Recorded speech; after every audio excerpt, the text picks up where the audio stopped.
Can somebody give me an update on this guy? We know where he is. Yeah, we've got somebody looking for him, Ron. Okay, it's like, God, I know musicians are like late, but an hour? I thought he isn't a musician anymore.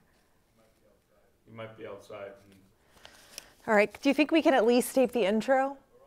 Yeah, we're all set to Yeah? roll. Okay. Sure, you can start whenever you want, Ron. All right. Good evening, ladies and gentlemen. I'm Rhonda Helmsley, and welcome to another edition of Where'd They Go? Tonight we have with us CJ Burns, the frontman of White Gator, who recently vanished. We'll find out what happened and what he's up to now. You sure Who's you're that? not an insecurity agent? I Who's think he's that? coming now. Okay, okay. Yeah. Right here, Jacques. Finally. Right here, Oh, shit. just watch your step. Right down the middle. Sorry I'm late. Sorry I'm late. Hey. Sorry I'm late. Sorry I'm late. Hey, hi, nice to see you. Hi, nice to meet you. Hi. Thanks for having me. Yes, ladies and gentlemen, welcome, Mr. CJ Burns. Hey. So are you ready to dive into all this? Starting out with a loaded question. Let's do it. Anyway, give us a little background about yourself. Okay, I was born and raised in Newark, New Jersey. Wait a second, Newark, where is that? Oh, Newark, New Jersey, Ironbound section. Oh, I see. Anyway, go ahead. Let's see, I had the OG dysfunctional family, so consequently I took to the streets at a pretty young age.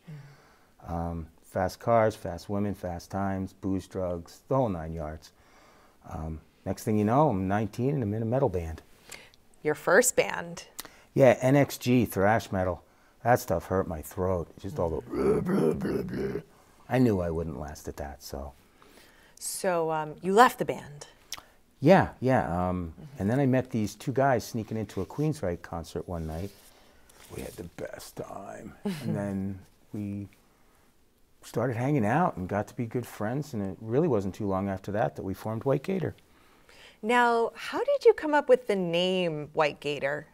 Is that okay to talk about? Of course, I'm sure your fans would love to hear the story. Okay. Okay, well, one night we were at the bassist house, Cliff Huston, and we were trying to come up with a name for the band. So we were tripping, we were smoking a joint, so we figured that would help us come up with a name easier. So, but somehow we lost the lighter, of course, and started looking for it, and Augie lifted up the flap on the end of the couch, and all of a sudden he yells, "White Gator!" And we were just like, epiphany. It was like, it was a sign. So that's what we named the band. It was like a toy. Yeah, it was a toy gator under there. It was upside down. You know, all you could see was the white belly, and he just thought it was a completely white gator. So That's funny.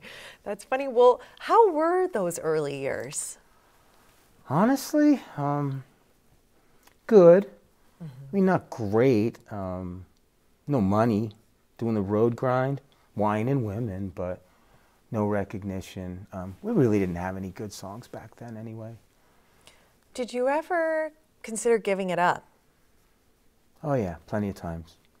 I just stuck it out. Well, what kept you guys together? Well, I guess you could say one night we were practicing at the studio really late, and we were reworking an existing song, and we wanted to throw in some killer guitar riffs. But the lead guitarist wanted to make it all keyboards. So we got in this huge hella fight over it, and we ended up kicking the lead guitarist out of the band, and then Augie called his cousin Eddie. And then what happened? Eddie blew our fucking minds. 18-year-old string melter. Just absolutely incredible. Would you say he was a deciding factor? Oh, most definitely. Oh, yeah, definitely. No, we all clicked. Practices went better. Recording went better. Wasn't too long after that we came out with our first platinum single, Sit on My Face. Then it was the Sit on My Face national tour. Then it was the world tour like 5 times, I think. Yeah. Yeah. Would you say that you guys had a hard time handling the newfound fame? I mean, I don't think so. I mean, I think the guys did pretty well also. I mean, Augie was a bit snippy. He had some groupie trying to blackmail him, but... You managed to keep it all together then? Yeah, I mean, frontman for White Gator for 15 years. Yeah, some good memories, good times, good music. But, you know, like all bands, after a while the infighting started and girlfriends started dividing us. And wasn't too long after that it just turned into a complete suckathon. And I mean, I didn't feel like doing wheelchair tours for the rest of my life. The thought of 73-year-old groupies just, yeah, no, I'm good. I'm good. So then, boom, all of a sudden, we have the Urbex Chronicles. What got you into urban exploration? Well, it just seemed like a good gig. I mean, you get paid whether you find anything or not. So you hired a professional crew and started your own show? Hardly. I scraped together what crew I could, and we started with some crappy equipment and just really filmed episodes as my finances could afford and took it from there. And what about your co-host, Shelby Duran? Shelby? Shit, everybody knows Shelby. Lead vocals and guitar for Wonderkill for years. I don't know how many, but and then she was on that stupid fucking reality show that I can't say the name of or I'll get sued. But I got even. Shelby quit and came to work with me, so. Was it everything you expected? Definitely not, no. We started finding stuff right off the bat. Such as? Well, I mean, our first episode, I mean, technically, we filmed in that building for a half an hour maybe a little bit more. And all of our equipment drained down completely, 75%, 80%, everything drained down practically to nothing after only a half an hour of filming in that building, which is pretty strange. But yeah, it was. We had some issues with sound problems too, so it was, yeah. But anything aside from that, I really can't talk about because I'm under NDA.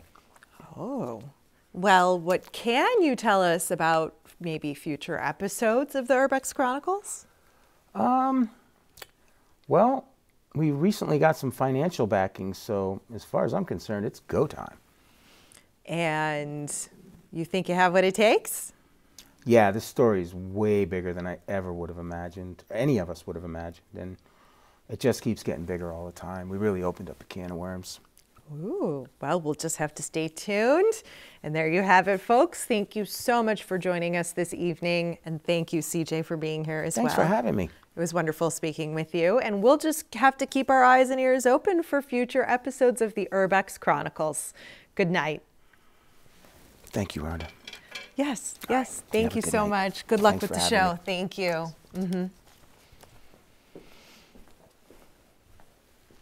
Okay, we got it? Yeah? Are you ready to roll? Yeah, we're good. Okay. But yeah, I don't need